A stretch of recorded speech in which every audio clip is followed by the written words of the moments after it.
ចែកប្រាប់ថាបើហត់កូនសម្រាប់ខ្លាទៅតែបើកូនអត់តាន់ហត់ទេកូនអាចដើរបន្តទៀតបានណាកូនខ្ញុំនេះលើតែអញ្ចឹងប្រុចហ្មងថ្ងៃនេះចង់នាំអារម្មណ៍បងប្អូនតើគ្នាទៅលេងនៅក្នុងខេត្តសៀមរាបយើងហ្នឹងដែរកន្លែងនេះមានឈ្មោះថាពិភពបាតសមុទ្រសៀមរាបចំពោះទីតាំងរបស់គេវិញគឺក្បែរនឹងផ្លូវចូលពលានយន្តហោះថ្មីរបស់យើងជឿថាប្រកាសជាមានអ្នកទាំងអស់គ្នានៅចាំវីដេអូនេះច្រើនមែនទែនដោយសារតែមានពេលកាត់តែឥឡូវកាត់ចេញឲ្យអ្នកទាំងអស់គ្នាមើលនេះមុននឹងចូលទៅខាងក្នុងគឺគេមានជាការយើងទិញសវត្ថសិនណាសម្រាប់ម្នាក់ប្រហែលជាតម្លៃ$5ហើយសម្រាប់ថ្ងៃនេះដែរក្រុមការងាររបស់ពួកខ្ញុំបាននឹងនាំសិស្សថ្នាក់ទី9ដែលគាត់ប្រឡងចប់មកទស្សនកិច្ចសិក្សានៅកន្លែងនេះចូលមកដល់កន្លែងនេះភ្លាមគឺមានអារម្មណ៍ថាប្លែកភ្នែកខ្លាំងមែនទែនដោយសារតែមានប្រភេទទាំងពួកត្រីទឹកសាបហើយនិងត្រីទឹកប្រៃហើយនិងសត្វច្រើនប្រភេទទៀតដែលយើងអាចបានឃើញនៅខាងក្រៅតោះទៅមើលពីសកម្មភាពពេញនៅក្នុងវីដេអូនេះទាំងអស់គ្នា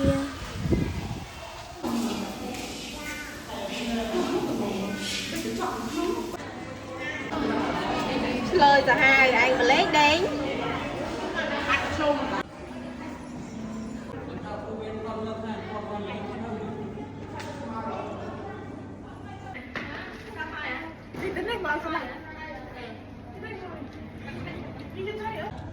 ចង់ឲ្យវាទៅក្រៅអស់លេង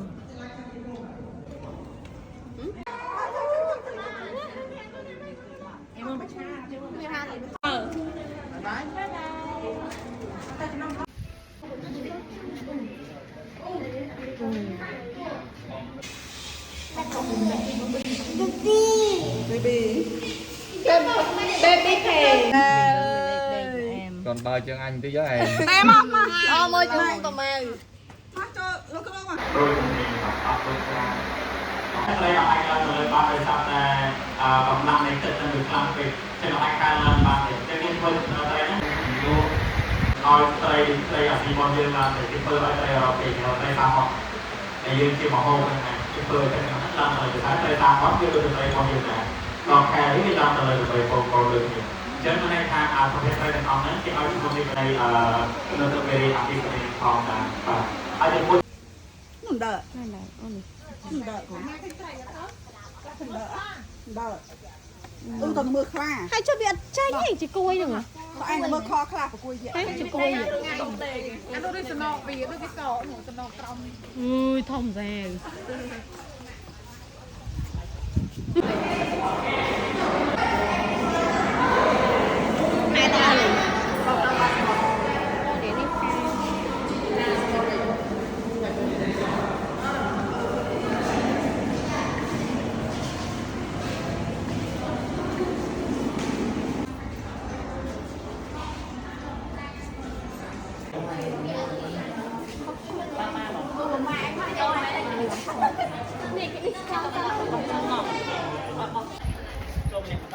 thì cái chân tên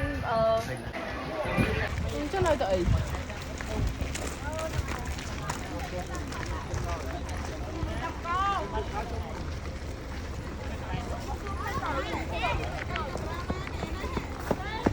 đi nó sẽ ê tôi sợ khi nó sẽ ê